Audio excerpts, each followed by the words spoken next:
Alright, today we are doing a cardiovascular exercise routine. It is a 5-minute long video. This is filmed at double speed. And we are going to be focusing on 3 exercises. Jump rope. If you can't jump rope, just swing the rope beside you or just do small hops. Do whatever you can. Jumping jacks are a great substitution as well.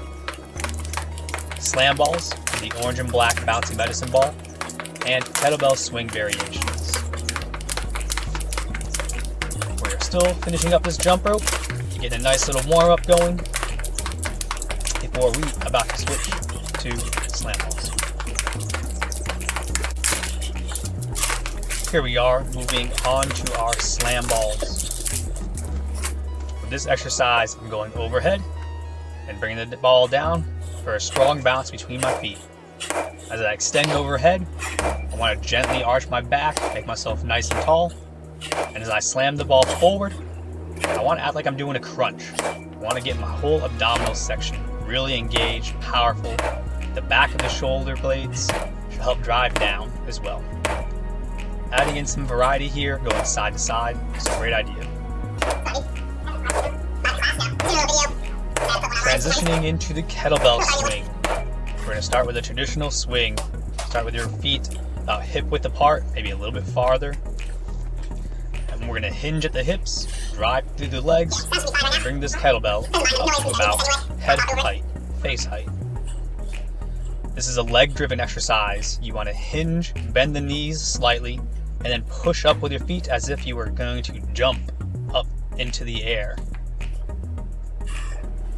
I say push with the legs and act like you're jumping, and that will help you prevent you from using your back muscles too much.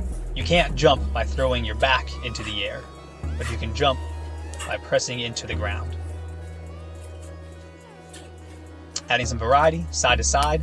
Make sure that you feel comfortable with your flexibility and your mobility to do these exercises.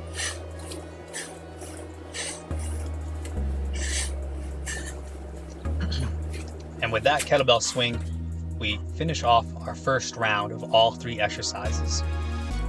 We're now about to come back to the jump rope. You should be pretty well warmed up by now. And from here on out, you can add variety as you feel.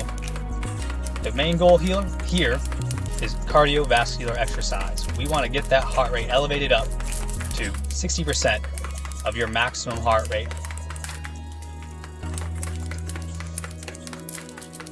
From here on, we will continue our pattern, our cycle of jump rope, slam balls, and kettlebell swings for the remainder of the workout.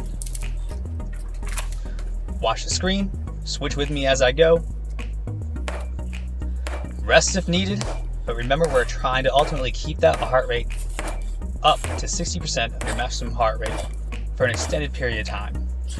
And 60% of your maximum heart rate might not be as high as you think, so it may not be you don't have to go too aggressive on these exercises. You should be able to talk through these. If someone was there having a conversation with you, you'd be able to have a light, mild conversation back with them. Let's look at the actual numbers. To find out your maximum heart rate, you use 220 and subtract your age. So, for example, if you are 20 years old, you take 220, subtract 20, you would be 200 beats per minute set as your maximum heart rate.